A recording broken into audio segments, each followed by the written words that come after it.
Hello friends, good morning. നമ്മുടെ Kerala TV സീരിയലിലേക്ക് എല്ലാവർക്കും സ്വാഗതം. അങ്ങനെ ജേടത്തി അനിയത്തിയും കൂടെ വഴക്കുണ്ടാക്കുന്നതും നോക്കി ജലജ ആസ്വദിച്ച് അവിടെ നിൽക്കുക.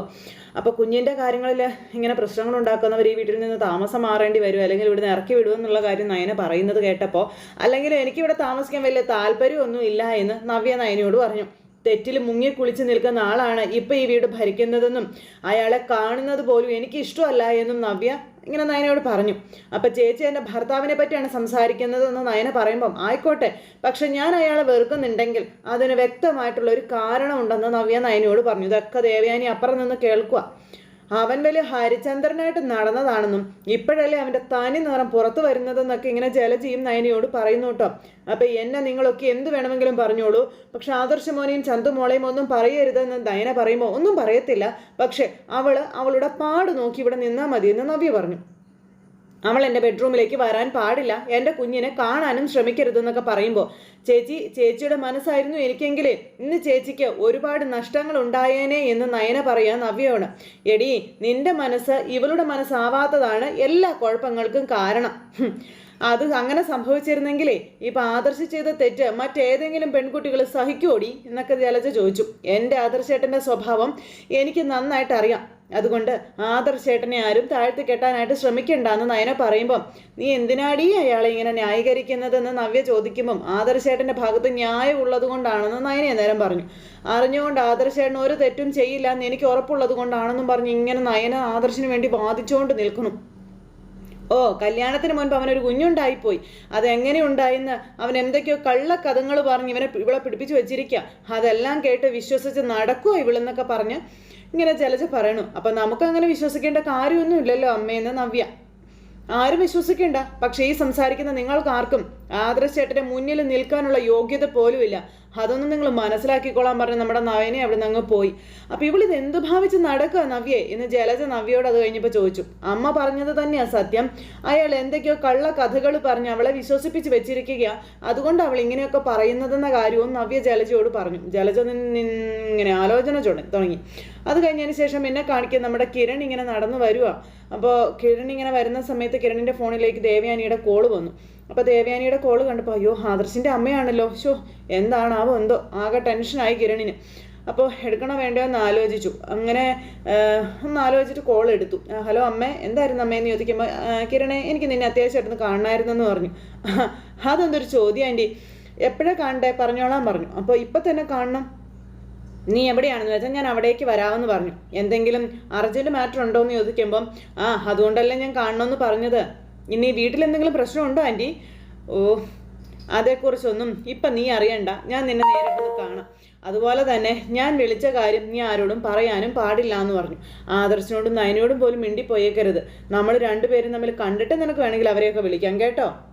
ആൻറ്റി പറയരുതെന്ന് പറഞ്ഞാൽ ഞാൻ ആരോടൊന്നും പറയാൻ പോകുന്നില്ല ആൻറ്റി. ശരി, എന്തായാലും ഞാൻ വണ്ടി തിരിച്ചു വിടുക, ആൻറ്റി കൂടുതൽ യാത്ര ചെയ്യേണ്ട, ഞാൻ വീടിനടുത്തേക്ക് വരാമെന്ന് പറഞ്ഞു. അയ്യോ അതൊന്നും വേണ്ട മോനെ, ഞാൻ വന്നേക്കാവെന്ന് ദേവയാനി പറഞ്ഞു. നമ്മൾ വല്ലപ്പോഴും ഒത്തുകൂടുന്ന ഒരു ഹോട്ടലില്ലേ, അവിടേക്ക് വന്നാൽ മതി എന്നൊക്കെ പറഞ്ഞു. അങ്ങനെ അതും പറഞ്ഞിട്ട് കിരൺ അങ്ങോട്ടും പോരുന്നു, ദേവയാനി ഇങ്ങോട്ടും പോരുന്നു. അത് കഴിഞ്ഞ് പിന്നെ കാണിക്കുന്നത് ദേവയാനി അങ്ങ് പോവുക. ദേവയാനി പോകുന്നു, പിന്നെ കാണിക്കുന്നത് കിരണിനെ. കിരൺ വീണ്ടും വണ്ടി ഓടിച്ചുകൊണ്ട് ഇങ്ങനെ ഇരിക്കുക കേട്ടോ. ആ ഒരു സമയത്ത് വീണ്ടും കിരണിൻ്റെ ഫോണിലേക്ക് ദേവയാനിയുടെ കോള് വന്നു. മോനെ റെസ്റ്റോറൻറ്റിലേക്ക് പോകണ്ടെന്ന് കാറ് നിർത്തും, ഞാൻ പിന്നാലെ ഉണ്ടെന്ന് ദേവയാനി പറഞ്ഞു. ശരി ആൻറ്റി ആയിക്കോട്ടെ. വണ്ടി കൊണ്ടുവന്ന് കിരൺ പറഞ്ഞതുപോലെ തന്നെ നിർത്തി. ദേവയാനി വണ്ടിയിൽ നിന്ന് ഇറങ്ങി. കിരൺ ഇറങ്ങി ചെന്നിട്ട് എന്തിനാ ആൻറ്റി അത്യാവശ്യമായിട്ട് കാണണമെന്ന് പറഞ്ഞ് എന്ന് ചോദിച്ചു. അപ്പോൾ അത് കേട്ടപ്പോൾ നമ്മൾ തമ്മിൽ കാണുന്ന കാര്യം നീ ആദർശനോടും നയനിയോടും പറഞ്ഞിട്ടില്ലല്ലോ അല്ലേ? പറയരുതെന്ന് ആൻറ്റി എന്നോട് പറഞ്ഞിട്ടില്ലേ? പിന്നെ ഞാനത് പറയൂ ആൻറ്റി എന്ന് കിരൺ അന്നേരം ചോദിച്ചു കേട്ടോ. കിരണേ, നീ അറിയാത്തതായിട്ടൊന്നും ആദർശിൻ്റെ ജീവിതത്തിൽ ഇല്ല എന്ന് എനിക്കറിയാം. അവനൊരു പ്രതിസന്ധി വരുമ്പോൾ അവനത് ആദ്യം പറയുന്നത് നിന്നോട് തന്നെയാണെന്നും എനിക്കറിയാം. അതിപ്പോൾ ബിസിനസ്സിലായാലും ജീവിതത്തിലായാലും അത് അങ്ങനെ തന്നെയാണെന്ന് എനിക്കറിയാമെന്ന് പറയുമ്പോൾ കിരൺ ഇങ്ങനെ ആകെ ഒന്ന് പകച്ച് നിൽക്കുക കേട്ടോ. ഇപ്പോൾ വീട്ടിൽ നടക്കുന്ന പ്രശ്നങ്ങളൊക്കെ നിനക്കറിയാവുന്നതല്ലേ? അറിയാം. എങ്കിലും നീ പറ, ആരാണ് ഈ ചന്തുമോള്? നിനക്കറിയാവോ? അറിയാമെങ്കിലും നീ എന്നോട് പറയാൻ പറഞ്ഞു. അന്നേരം കിരൺ ഇങ്ങനെ ആലോചിച്ച് നിൽക്കുക കേട്ടോ, പറയാൻ മടിയായിട്ട്. അപ്പോൾ നിനക്കറിയാമല്ലോ, സത്യം കണ്ടെത്താൻ വേണ്ടി ഏതറ്റം വരെ പോകുന്ന ഒരാളാണ് ഞാൻ. എന്തിന് എന്നെ ഇങ്ങനെ വെറുതെ യാത്ര ചെയ്യിക്കുന്നത്? നിനക്കറിയാവുന്ന എൻ്റെ മോന് ഒരിക്കലും ഒരു പെൺകുട്ടിയെയും ചതിക്കാൻ കഴിയില്ലെന്ന് എനിക്കറിയാമെന്ന് ദേവയാനി കിരണിനോട് പറയാം. എന്ന് മാത്രമല്ല, അനഘ എന്ന് പറയുന്ന പെൺകുട്ടിയെ പറ്റി അവൻ ഇതിനു മുൻപ് ഒരിക്കൽ പോലും എന്നോട് സംസാരിച്ചിട്ടുമില്ല, പറഞ്ഞിട്ടുമില്ല എന്ന് പറഞ്ഞു. നിനക്കറിയാവോ അങ്ങനെ ഒരു പെൺകുട്ടിയെ? നീ കണ്ടിട്ടുണ്ടോ എന്നൊക്കെ ചോദിച്ചു. കിരൺ ഒന്നും മിണ്ടുന്നില്ല കേട്ടോ. അപ്പം നീ എന്തോന്നും മിണ്ടാത്തതെന്ന് ദേവയാനി ചോദിച്ചു. അത് കേട്ടപ്പോൾ എനിക്കതിനെപ്പറ്റി ഒന്നും അറിയില്ല ആൻറ്റി എന്ന് പറഞ്ഞു. നിങ്ങൾ ഒരുമിച്ച് പഠിച്ചവരാ, എന്നിട്ട് നിനക്ക് പോലും അതിനെപ്പറ്റി അറിയില്ല, അങ്ങനെ ഒരു പെൺകുട്ടിയെ അറിയില്ല. പിന്നെ എപ്പോഴാണ് അവൻ്റെ ജീവിതത്തിൽ ഇങ്ങനെ ഒരു പെൺകുട്ടി കടന്നു വന്നത് എന്നൊക്കെ ഇങ്ങനെ ചോദിക്കുമ്പോഴും കിരൺ ഒന്നും മിണ്ടുന്നില്ല കേട്ടോ. കിരണിന് പേടിയാ പറയാൻ. നയനയോട് ചോദിക്കേണ്ട രീതിയിലെല്ലാം ചോദിക്കണമെന്ന് ഞാൻ കരുതിയതാണെന്നും എന്നാൽ അതിനേക്കാളും നല്ലത് നിന്നെ കാണുന്നതാണെന്ന് എനിക്ക് തോന്നിയത് കൊണ്ടാണ് ഞാൻ വന്ന് ചോദിക്കുന്നത്. എനിക്ക് കാണണമെന്ന് പറയാനുള്ള കാരണവും അത് തന്നെയാണെന്ന് പറഞ്ഞു. പിന്നെ ഇന്ന് എനിക്ക് സത്യം അറിഞ്ഞേ പറ്റുള്ളൂ കിരൺ, വേറെ ഒന്നും എനിക്കറിയണ്ട. ആദർശിൻ്റെ മോളാണോ ചന്തുമോളെന്ന് ചോദിക്കുമ്പോൾ കിരണിൽ നിന്ന് ഇങ്ങനെ ഉരുകും കേട്ടോ. ആ കുഞ്ഞിൻ്റെ അച്ഛൻ അവനാണോ എന്ന് ചോദിച്ചു. അപ്പോൾ കിരൺ ഇങ്ങനെ ഭയങ്കര പരിഭ്രമിച്ച് ഇങ്ങനെ നിൽക്കും കേട്ടോ. കിരണിൻ്റെ ഭാവമൊക്കെ കണ്ടു കഴിഞ്ഞപ്പോൾ മോനെ, ആദർശിൻ്റെ സ്ഥാനത്ത് തന്നെയാണ് ഞാൻ നിന്നെ കാണുന്നത്, അത് നീ മനസ്സിലാക്കണം. ഞാനും രൂപയും തമ്മിലുള്ള ബന്ധം എന്താണെന്ന് നിനക്ക് നന്നായിട്ട് അറിയാമല്ലോ. ഞങ്ങൾ രണ്ടല്ല ഒന്നാ, അതും നിനക്കറിയാവുന്നതാണല്ലോ. അത് മനസ്സിലാക്കിയിട്ട് എൻ്റെ മോനെ ഈ അമ്മയോട് സത്യം പറയണം. ചന്തുമോള് ആദർശിൻ്റെ മോള് തന്നെയാണോ എനിക്ക് അറിയണമെന്ന് പറഞ്ഞു. അവൻ അനഘ എന്ന പെൺകുട്ടിയോട് തെറ്റ് ചെയ്തിട്ടുണ്ടോ? അപ്പോൾ ആൻറ്റി പറഞ്ഞത് തന്നെയാണ് സത്യം. അവന് ഒരു പെൺകുട്ടിയോടും തെറ്റ് ചെയ്യാൻ പറ്റില്ല എന്ന് പറഞ്ഞു കിരൺ. പിന്നെ എന്താ മോനെ സംഭവിച്ചത് എന്ന് ദേവയാനി ചോദിക്കുമ്പം അതേപ്പറ്റി ആൻറ്റി നയനയോട് ചോദിച്ചാൽ മതി, അവൾക്കറിയാം എല്ലാം എന്ന് കിരൺ പറഞ്ഞു. അത് കേട്ടപ്പോൾ അതൊക്കെ ആയിക്കോട്ടെ, ഇനി ഞാൻ നയനയെ തന്നെയാണ് വിളിക്കാൻ പോകുന്നത്. അതിനു മുൻപ് നീ എൻ്റെ ചോദ്യത്തിന് ഉത്തരം തരണം എന്ന് ദേവയാനി കിരണിനോട് പറഞ്ഞു. ആദർശിന് ഒരു പെൺകുട്ടിയെയും ചതിക്കാൻ കഴിയില്ലെങ്കിൽ പിന്നെ ആരുടെ കുട്ടിയാണ് ചന്തുമോള് എന്നിങ്ങനെ ചോദിച്ചു കേട്ടോ. അത് കേട്ടപ്പം എന്തായാലും അത് അവൻ്റെ കുഞ്ഞല്ല ആൻറ്റി എന്ന് നമ്മുടെ കിരൺ പറഞ്ഞു. അപ്പോഴാണ് ദേവയാനിക്കുന്ന ശ്വാസം നേരെ വീണത്. അങ്ങനെ ഇവർ തമ്മിൽ സംസാരിക്കുമ്പോൾ പിന്നെ എന്തിനാ മോനെ അവനിങ്ങനെ ഒരു സാഹസമൊക്കെ കാണിച്ചതെന്ന് ചോദിച്ചു. അവൻ്റെ കുഞ്ഞല്ലെങ്കിൽ പിന്നെ അതിൻ്റെ പേരിൽ അവൻ മറ്റുള്ളവരുടെ മുന്നിൽ എന്തിനാ ഇങ്ങനെ തല താഴ്ത്തി നിൽക്കുന്നത്, അതിൻ്റെ ആവശ്യം എന്താണെന്ന് ചോദിച്ചു. മറ്റുള്ളവരുടെ പഴിയും പരിഹാസവും ഒക്കെ കേൾക്കുന്നത് എന്തിനാ, അതിൻ്റെ ആവശ്യം അവൻ എന്താണെന്നൊക്കെ ചോദിക്കുമ്പോൾ ആൻറ്റി, ആദർശ് അങ്ങനെ ഒരു തെറ്റ് ചെയ്താൽ ആദ്യം അവനെ ശിക്ഷിക്കുന്നത് അവൻ്റെ മുത്തശ്ശൻ തന്നെയായിരിക്കും. മൂർത്തി മുത്തശ്ശന് സ്ത്രീകളെ ദ്രോഹിക്കുന്നവരെ ഇഷ്ടവേ അല്ല, അത് ആൻറ്റിക്കും അറിയാവുന്ന കാര്യമാണല്ലോ. അങ്ങനെയുള്ള മുത്തശ്ശൻ ആദർശിനെ ഇതിൻ്റെ പേരിൽ കുറ്റപ്പെടുത്തുന്നില്ല എങ്കിൽ അതിന് കാരണം ഞാൻ പറഞ്ഞത് തന്നെയാണ്. ചന്തുമോള് ആദർശിൻ്റെ കുഞ്ഞല്ല. അപ്പോൾ മോനെ പിന്നെ എന്തിനാ അവൻ ഞങ്ങളെയൊക്കെ ഇങ്ങനെ നാണം കെടുത്തിയതെന്നാണ് ഞാൻ ചോദിച്ചത്. അതിനുള്ള മറുപടി നീ തരാൻ പറയുമ്പം ആൻറ്റി എന്നോട് ഈ രീതിയിലൊക്കെ ചോദിച്ചത് കൊണ്ടാണ് അവൻ ആരോട് പറയരുതെന്ന് പറഞ്ഞിട്ടും ഞാൻ ആൻറ്റിയോട് ഈ സത്യം പറയുന്നത്. ഇനി ഇതിൽ കൂടുതലൊന്നും ആൻറ്റി എന്നോട് ചോദിക്കരുത്, ബാക്കിയെല്ലാം നയനയ്ക്കറിയാം, ആൻറ്റി നയനയോട് ചോദിക്കാൻ പറഞ്ഞു. അപ്പോൾ ശരി, എനിക്ക് ഇത്രയും കേട്ടാൽ മതി, ഇത്ര മാത്രം കേട്ടാൽ മതി, ബാക്കിയൊക്കെ ഞാൻ നയനയുടെ നാവിൽ നിന്ന് അറിഞ്ഞോളാമെന്ന് പറഞ്ഞു. അതെ ആൻറ്റിയോട് എനിക്കൊരു റിക്വസ്റ്റ് ഉണ്ട്, സത്യങ്ങൾ അറിഞ്ഞാലും ആ പാവം കുഞ്ഞിനെ വീട്ടിൽ നിന്ന് ഒഴിവാക്കാൻ ആൻറ്റി ഒരിക്കലും പറയരുതെന്ന്. അത് കേട്ടപ്പോൾ ദേവയാനി ഒന്നും വല്ലാണ്ടായി കേട്ടോ. അങ്ങനെ സംഭവിച്ചാൽ ചന്തുമോൾക്ക് പരിക്കൊന്നും പറ്റില്ല, ഞാനും കല്യാണിയും കൂടെ അങ്ങോട്ടേക്ക് വരും ചന്തുമോളെ ഏറ്റെടുക്കാൻ. പിന്നെ ഞങ്ങളുടെ കല്ലുമോൻ്റെ ചേച്ചിയായിട്ട് മോൾ ഞങ്ങളുടെ വീട്ടിൽ വളരുമെന്ന് പറഞ്ഞു. അപ്പോൾ അതിൻ്റെ ഒന്നും ആവശ്യമില്ല മോനെ, അത്രയ്ക്ക് മനുഷ്യത്വം ഇല്ലാത്തവരല്ല അനന്തപുരിക്കാർ, അത് നീ മനസ്സിലാക്കണം. സത്യം മനസ്സിലാക്കിയ ശേഷം ചന്തുമോളുടെ കാര്യത്തിൽ ഞങ്ങളൊരു തീരുമാനം എടുത്തോളാമെന്ന് ദേവയാനി പറയാം. അപ്പം ശരിയെന്നാ അപ്പോൾ കൊള്ളാമെന്ന് പറഞ്ഞു ദേവയാനി അവിടുന്ന് പോയി. ദേവയാനി പോകുമ്പോൾ നമ്മുടെ കിരൺ പറഞ്ഞ കാര്യങ്ങളെപ്പറ്റി ദേവയാനി ആലോചിക്കുക. മൂർത്തി മുത്തശ്ശന് പെണ്ണുങ്ങളെ ദ്രോഹിക്കുന്നവന്മാർ ഇഷ്ടമല്ല, അപ്പോൾ അതിലൊരു ഇതുണ്ടെന്നൊക്കെ പറഞ്ഞു. അതിനുശേഷം ഫോൺ എടുത്ത് പെട്ടെന്ന് തന്നെ ദേവയാനി നയനയെ വിളിച്ചു. എനിക്ക് നിന്നെ അത്യാവശ്യമായിട്ടൊന്ന് കാണണം, ആദർശ് അറിയണ്ടെന്ന് പറഞ്ഞു. അതെന്താ ഇപ്പം അതിലൊരു കാര്യമുണ്ട്, അതുകൊണ്ട് തന്നെയാണെന്ന് പറഞ്ഞു. പെട്ടെന്ന് വരാൻ പറഞ്ഞു. ഞാൻ എങ്ങനെയാ അമ്മ ആദർശനോട് കള്ളം പറഞ്ഞിട്ട് വരുന്നതെന്ന് ദേവയാനി ചോദിക്കുമ്പോൾ കള്ളങ്ങൾ ഒരുപാട് നീ പറയുന്നതല്ലേ, പിന്നെ ചെറിയൊരു കള്ളം പറഞ്ഞിട്ട് വരാൻ പറഞ്ഞു. അതെന്താ അമ്മ അങ്ങനെ പറഞ്ഞത്? ഒന്നുമില്ല, ഒന്ന് വേഗം വരാൻ പറ്റുമോ എന്ന് ദേവയാനി ചോദിച്ചു. ഞാൻ വരാം, ഞാൻ ഇപ്പം തന്നെ വരാമേന്ന് പറഞ്ഞു. ഫോണും കട്ട് ചെയ്തു. നയനയ്ക്കും ആകെ വെപ്രാളം കയറി. അമ്മ എന്തിനായിരിക്കും വിളിക്കുന്നത്, ആകെ ടെൻഷനായി. പിന്നെ എന്തൊക്കെയോ നാണ പറഞ്ഞിട്ടാണെന്ന് തോന്നുന്നു. ദേവയാനിയുടെ അടുത്തേക്ക് നയന വന്നു. അപ്പോൾ ദേവയാനി നയനയെ വെയിറ്റ് ചെയ്ത് ഇങ്ങനെ നിൽക്കുക കേട്ടോ. ആ ഒരു സമയത്ത് നയനയുടെ ഉള്ളിൽ ഭയങ്കര ഒരു നെഞ്ചിടിപ്പുണ്ട്. എന്താ അമ്മയെന്ന് ചോദിച്ചു. എനിക്കൊരു ക്രിട്ടിക്കൽ സ്റ്റേജ് വന്നപ്പോൾ മോൾ ഒരു മടിയും കൂടാതെയാണ് എന്നെ സഹായിച്ചതെന്നും എന്നിട്ട് അത് മറച്ചു വെച്ചു കുറേ നാളുകളെന്നൊക്കെ ദേവയാനി ഇങ്ങനെ നയനയോട് പറയുന്നു. അപ്പം നയന ഇങ്ങനെ ആകെ വല്ലാണ്ടായിട്ട് നിൽക്കുക. അതിനുശേഷം നമ്മൾ തമ്മിൽ അടുത്തപ്പോൾ അത് ആദർശിൽ നിന്ന് മറച്ചു വെക്കണമെന്ന് ഞാൻ നിന്നോട് വാശി പിടിച്ചു. അപ്പോൾ അത് നയന ഇങ്ങനെ ടെൻഷനോടെ കേൾക്കുക. അങ്ങനെ കുറച്ച് ദിവസം അവനും അറിഞ്ഞില്ല അമ്മായിമ്മയും മരുമകളും തമ്മിൽ നല്ല സ്നേഹത്തിലാണ് എന്നുള്ള സത്യം. ഇതൊക്കെ എന്തിനാമ്മ ഇപ്പം പറയുന്നത്, ഇതൊക്കെ കഴിഞ്ഞു പോയ കാര്യങ്ങളല്ലേ. അന്ന് മോളും ആദർശും ഒരു തീരുമാനം എടുത്തതാ, ഇനി നമ്മൾ സ്നേഹിക്കുന്നവരിൽ നിന്ന് ഒന്നും ഒളിച്ചു വെക്കാനേ പാടില്ല എന്ന്. അപ്പോഴും ഇങ്ങനെ നോക്കുക കേട്ടോ നയന. എന്നിട്ട് പറയേണ്ട ഒരു സത്യം എന്നോട് പറഞ്ഞില്ല നീ എന്ന് പറയുമ്പോൾ അമ്മ പറഞ്ഞു വരുന്നത് എന്താണെന്ന് എനിക്ക് മനസ്സിലായില്ല, എന്താ അമ്മയെന്ന് നയന ചോദിച്ചു. മോൾക്കേ എല്ലാം മനസ്സിലായി. കല്യാണിയും മോളും തമ്മിൽ രണ്ട് ശരീരവും ഒരാത്മാവുമാണെന്ന് കല്യാണിയും കല്യാണിയുടെ അമ്മയും ഒക്കെ എപ്പോഴും എന്നോട് പറഞ്ഞിട്ടുണ്ടേ. അതുപോലെ തന്നെയാ കിരണും ആദർശും. അപ്പോൾ ഇങ്ങനെ നോക്കുക നയന, അവർ രണ്ടല്ല, അവരൊന്നാണെന്നും അതുകൊണ്ട് അവർക്കിടയിൽ ഒരു രഹസ്യത്തിൻ്റെയും കാര്യമില്ല, രഹസ്യങ്ങളും ഇല്ല. അനിയോട് പറയാത്ത രഹസ്യങ്ങൾ പോലും അവൻ കിരണിനോട് പറയാറുണ്ടെന്നുള്ള കാര്യവും പറഞ്ഞു. അപ്പം അത് കേട്ട് കഴിഞ്ഞപ്പോൾ നയന ഇങ്ങനെ നോക്കി നിൽക്കുന്നു. ആ കിരൺ വേണ്ടി വന്നു ആ നടന്നതൊക്കെ പറയാനെന്ന് പറഞ്ഞപ്പോഴത്തേക്കും നയന ഞെട്ടി. അപ്പോൾ നയനയുടെ നാവിൽ നിന്നും അത് ചൂഴ്ന്നെടുക്കാൻ വേണ്ടിയിട്ടാണ് നമ്മുടെ ദേവയാനി ഇങ്ങനെയൊക്കെ പറയുന്നത്. ചന്തമോളുടെ അച്ഛൻ ആദർശല്ല അല്ലേ എന്ന് ദേവയാനി ചോദിക്കുക. അപ്പോഴത്തേക്കും നയന ഇങ്ങനെ ആകെ വല്ലാണ്ടായി. കിരണേട്ടൻ അമ്മയോട് സത്യങ്ങളൊക്കെ പറഞ്ഞല്ലേ എന്ന് ചോദിക്കുമ്പം കിരൺ പറഞ്ഞതൊക്കെ അവിടെ നിൽക്കട്ടെ, ഇനി മോൾ എന്നോട് പറയണം നടന്നതല്ല.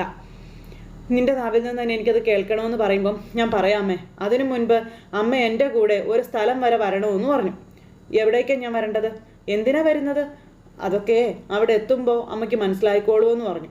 അങ്ങനെ നയന ദേവയാനിയും കൂട്ടിക്കൊണ്ട് പോകാൻ നോക്കുക. ആ സമയത്ത് എൻ്റെ മകൻ നിരപരാധിയാണെന്ന് അറിഞ്ഞതിൻ്റെ ഒരു ആശ്വാസം എനിക്കുണ്ടെന്നും പക്ഷേ എന്തിനു വേണ്ടിയിട്ടാണ് അവൻ ആ തെറ്റ് ഏറ്റെടുത്തതെന്ന് എനിക്കിപ്പോഴും മനസ്സിലാകുന്നില്ല എന്ന കാര്യവും ദേവയാനി ഇങ്ങനെ നയനയോട് പറഞ്ഞു. പിന്നെ ചന്തമോളെ നിങ്ങൾ സ്വന്തം മോളായിട്ട് സ്നേഹിക്കുന്നതിൽ എനിക്ക് ഒരു എതിർപ്പുമില്ല, അതിനൊരു പരാതി ഞാൻ പറയുന്നുമില്ല. പക്ഷേ അതിനുവേണ്ടി ആ കുഞ്ഞ് ആദർശിൻ്റെ കുഞ്ഞാണെന്ന് പറയേണ്ട കാര്യം ഉണ്ടായിരുന്നോ മോളെ എന്ന് ദേവയാനി ഇങ്ങനെ നയനയോട് ചോദിക്കുക കേട്ടോ. അമ്മ ഇപ്പോൾ എനിക്കൊപ്പം ഒന്ന് വാ, അതിനുശേഷം ഞാൻ എല്ലാം പറയാമേന്ന് പറഞ്ഞു. ശരിയെന്നും പറഞ്ഞ് രണ്ടുപേരും കൂടി ഇങ്ങനെ പോവുക കേട്ടോ. അവർ രണ്ടുപേരും കൂടെ പോകുന്നത് മറ്റൊരിടത്തേക്കും അല്ല, നേരെ അനഘയെ കാണാനാണ്. ആ സമയം ഇവരങ്ങോട്ടേക്ക് ഇറങ്ങി ചെന്ന് കഴിഞ്ഞപ്പോഴേക്കും നമ്മുടെ അനഘയെ നോക്കുന്ന ചേച്ചി അവിടെ നിൽപ്പുണ്ട്. ആ ചേച്ചിക്ക് ദേവയാനിയെ മനസ്സിലായില്ല. ഇങ്ങനെ നോക്കി നിൽക്കുമ്പോൾ ഇത് എൻ്റെ ഹസ്ബൻഡിൻ്റെ അമ്മയാണെന്നും എങ്ങനെയുണ്ട് അനഘയ്ക്ക് ഇപ്പോൾ എന്ന് ചോദിച്ചു. നയനെ അങ്ങ് വന്നു. അപ്പോൾ എന്തു പറയാനാ മോളെ, അങ്ങനെ തന്നെയാണ് കിടക്കുന്നത്, ഒരു മാറ്റവും ഇല്ല എന്ന് പറഞ്ഞു. ഞങ്ങളെന്ന് അവളെ ഒന്ന് കണ്ടിട്ട് വരാവേ എന്നും പറഞ്ഞുകൊണ്ട് ഇവർ രണ്ടുപേരും കൂടെ അകത്തേക്ക് കയറി പോകുക കേട്ടോ.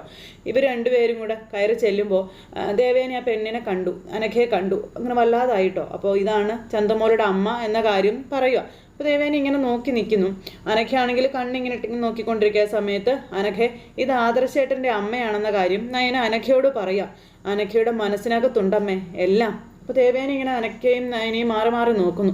പക്ഷേ പാപത്തിനൊന്നും മിണ്ടാനോ പറയാനോ പറ്റാത്തൊരവസ്ഥയാണെന്നും പറഞ്ഞു. ഇന്നോ നാളെയോ മരിക്കുമെന്നുള്ളൊരു രീതിയിലാണ് അനഘ പോയിക്കൊണ്ടിരിക്കുന്നതെന്നുള്ള കാര്യമൊക്കെ പറയുമ്പോൾ അനഘയുടെ കണ്ണിൽ നിന്ന് ഇങ്ങനെ വെള്ളം ഒഴുകി വീഴുന്നുണ്ട്.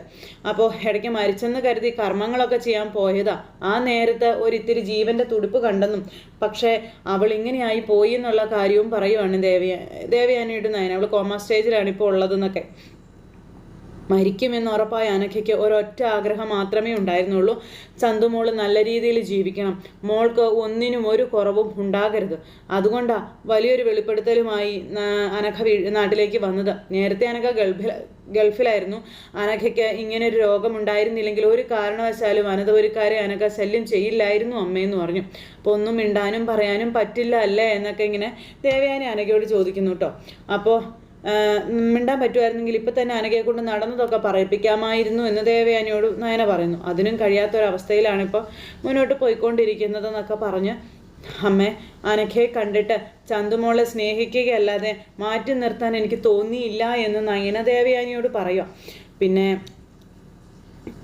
അമ്മയോട് ചില സത്യങ്ങളൊക്കെ എനിക്ക് പറയാനുണ്ട് അനഘേ, അതിന് മുൻപാ നിന്നെ കാണിക്കാനായിട്ട് ഇങ്ങോട്ട് കൂട്ടിക്കൊണ്ട് വന്നത്.